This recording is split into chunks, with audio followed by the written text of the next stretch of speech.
நாம் அறிந்து கொள்வோம், நலமுடன் வாழ்வோம். இந்த நிகழ்ச்சி உங்களுக்கு பிடித்திருந்தால் உங்கள் கருத்துக்களை எனக்கு வழங்கலாம்.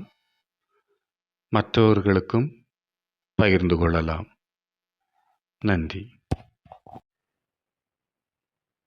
வணக்கம். நான் உங்கள் சகோதரன் பேசுகிறேன். நாம் அறிந்து கொள்வோம், நலமுடன் வாழ்வோம் நிகழ்ச்சியில் நாம் இப்போது அறிந்து கொள்ளப் போவது கலாசனம். தமிழில் சொன்னால் இது கலப்பை என்று பொருள்படும். கலப்பை ஆசனம். வயல்களில் உழுவதற்காக கலப்பை பயன்படுத்துவார்கள். இந்த கலப்பை ஆசனமாக இதற்கு கலாசனம் என்று பெயர் இருக்கிறது. சர்க்கரை வியாதி. இந்த சர்க்கரை வியாதி என்பது உலகில் எல்லோருக்கும் மிக மிக நிறைய பேருக்கு சர்க்கரை என்பது ஒரு மிக அதிகமாக இருக்கிறது. அதிகமாகவும் குறைவாகவும் சர்க்கரை சம்பந்தப்பட்ட வியாதிகள். இந்த சர்க்கரை நோயை முழுமையாக எந்த மருந்தும் இல்லாமல் முழுமையாக குணப்படுத்தக்கூடிய மிகப்பெரிய சக்தி இந்த ஆசனத்திற்கு உண்டு. இந்த கலாசனத்திற்கு சர்க்கரை நோயை முழுமையாக 100% குணப்படுத்தும் ஒரு தன்மை இந்த ஆசனத்திற்கு உண்டு. அது போக முதுகு நலம், கர்ப்பப்பை, நரம்பு மண்டலம் இவைகளையும் இது சரிப்படுத்த வல்லதாக இருக்கிறது. முக்கியமாக சர்க்கரை நோய்க்கு இது மிகுந்த உகந்த ஆசனம். இந்த ஆசனமும் இதோடு சேர்த்து மச்சாசனமும் நாம் செய்யும்போது சர்க்கரை நோயை மிகவும் தெளிவாக முழுமையாக குணப்படுத்தும். வழக்கம் போல் சொல்வது போல் படிப்படியாக செல்லுங்கள். ஒவ்வொரு முறையும் நமக்கு நன்கு பழகிய பிறகு அடுத்த முறைக்கு சிறிது முயற்சி கூட்டி செல்ல வேண்டும். ஒரே முறையாக மிருதுவாக முடிந்தவர்கள் வளைந்து கொள்ளுங்கள். அதை பற்றி ஒரு குழப்பமும் இல்லை. உங்களுக்கு எது வரை வருகிறதோ அதிலிருந்து தொடங்கலாம். அதுவரை தொடங்கலாம். வராதவர்கள் படிப்படியாக கொஞ்சம் கொஞ்சமாக பழகி முன்னேறி செல்லுங்கள். பாருங்கள், கலாசனம் எப்படி செய்வது என்கிற முறையை நாம் பயிற்சி பெறுவோம். வணக்கம். நாம் துவங்கலாம். முதலில் தலையணைகள் 3-4 தலையணைகள் உயரத்திற்கு தகுந்தாற் போல நாம் அமைத்து கொள்ளலாம். சர்வாங்காசனத்துக்கு அமைப்பது போல் இதை அமைத்து கொள்ளலாம். இது தலைப்பகுதிக்கு ஒரு தலையணையை முதலில் வைத்துக் கொள்வது சிறந்தது.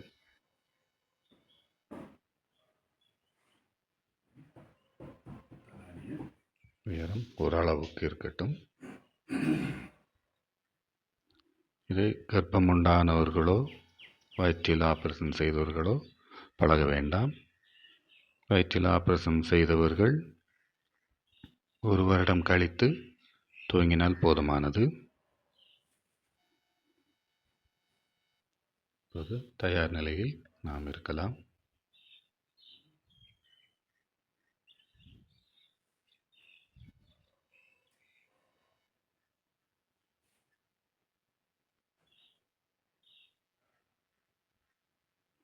மூச்சை வெளியிட்டவாறு கால்களை தூக்கி சற்று பிடித்துக் கொள்ளவும். கீழே அமர்த்துவது போல் பிடித்துக் கொள்ளவும்.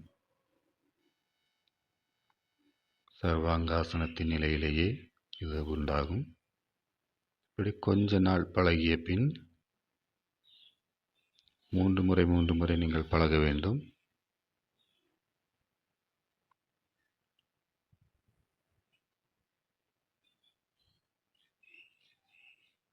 ஒவ்வொரு முறையும் சற்று வளைவு, சற்று கூடுதல் போல இருக்க வேண்டும். கைகள் கீழே தாழ்ந்து இருக்க வேண்டும். இப்போது 2வது படியாக மேலுள்ள தலையணை எடுத்துக்கொள்ளலாம்.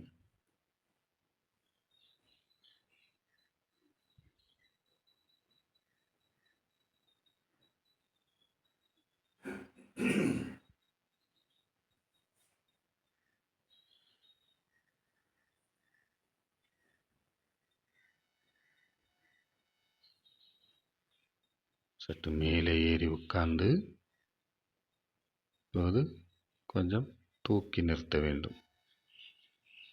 முதல்ல விட கொஞ்சம் போல் தூக்குறதுக்கு முயற்சி செய்யணும். அந்த முயற்சியோடு சேர்ந்து அப்படியே தூக்கி நிறுத்தணும். இப்படி கொஞ்ச நேரம் ஒரு 3 மூச்சுகள் நின்ற பிறகு மீண்டும் கீழே வரலாம். இப்படி 3 முறை செய்து பழகிக்கொள்ள வேண்டும் 3 நாட்களாக.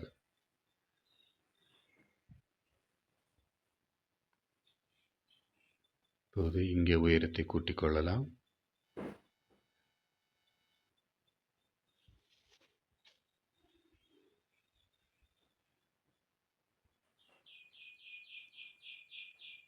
இது மெதுவாகத்தான் பழகணும். ஒரே இதாக பழகினா கழுத்தில் பிடிப்புகள் உண்டாகும். அதனால தான் கொஞ்சம் கொஞ்சமாக அந்த கழுத்துக்கு பலம் ஏற ஏற நாம் மாற்றி செய்து கொண்டிருக்கிறோம். இப்போது முன்பை விட சற்று இன்னும் கூடுதலாக உங்களுக்கு எதுவரை வளைவுத்தன்மை இருக்கிறதோ அதிலிருந்து நீங்கள் தொடங்கலாம். அதில் ஒரு பிரச்சனையும் இல்லை. வளைவுத்தன்மை முழுவதும் வராதவர்களுக்கு இந்த பயிற்சி முழுவதும் பரிந்துரைக்கப்படுகிறது.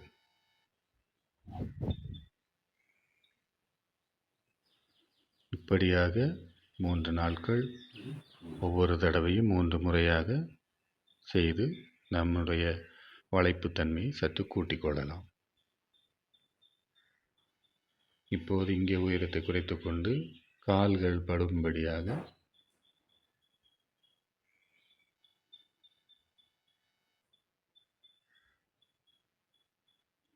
நீங்களே அமர்ந்து கொள்ளுங்கள்.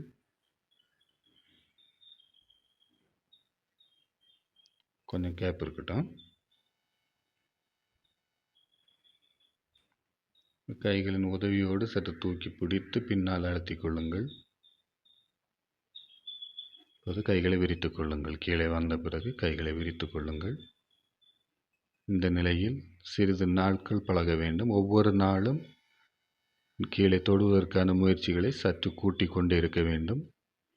ஒரு மூச்சு, 2 மூச்சு, 3 மூச்சு வரை இருந்தால் போதும்.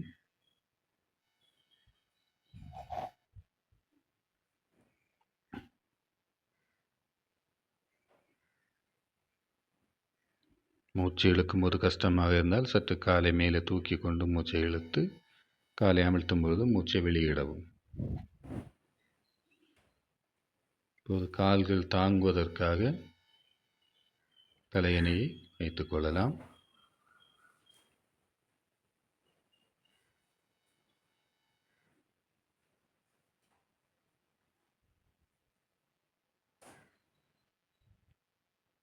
இப்போது வேகத்தில் மூச்சை வெளியிட்டு கொண்டு கைகளின் துணையோடு கால்களை அதன் மேலே வைத்து பழகலாம். இப்போது சாதாரண மூச்சாக 3 மூச்சு எடுக்கலாம். முதலில் கஷ்டமாக இருந்தால் ஒரு மூச்சோடு வந்துவிடலாம். இப்படி 3 நாட்கள் செய்து 3 மூச்சு வரை நின்ற பின் இனி முழுநிலைக்கு வரலாம். முழுநிலை செய்யும் போதும் முதலில் ஒவ்வொரு மூச்சிலும் வந்துவிட வேண்டும். செல்ல செல்ல மூச்சுகளை இழுத்துவிட்டு பழகலாம். 3 மூச்சிற்கு நிற்கலாம். ஆனால் ஒவ்வொரு பயிற்சியும் 3 முறை செய்ய வேண்டும்.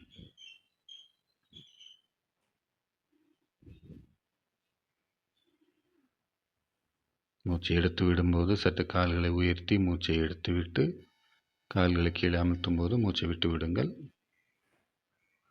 ஒரு மூச்சாக செய்யும்போது கொஞ்சம் மூச்சை பிடித்து கொண்டு செய்யுங்கள். ரொம்ப பிடித்து கொண்டு இருக்கக்கூடாது. 1 வினாடி, 2 வினாடி, 3 வினாடி. மூச்சை இழுத்து விடுவதாக இருந்தால் 3 மூச்சு வரை இழுத்து விடலாம். இப்போது முழு நிலையில் செய்ய போகிறோம். வயிற்றை இழுத்து கொண்டு மேலே சென்று கீழே தரையில் தொடவும். சில வினாடிகள் இருந்து பழகிவிட்டு மேலே வரவும். மூச்சு எடுத்து விடுவதாக இருந்தால் கால்களை மேலே எடுத்து மூச்சை இழுத்து விடவும். இப்படியாக பழகி நாம் இந்த கலாசனத்தை நிறைவு செய்யலாம்.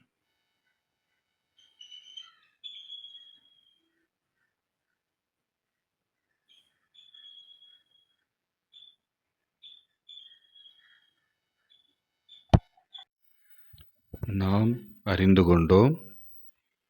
முயற்சி செய்து பயிற்சி செய்து நலமுடன் வாழ்வோம்.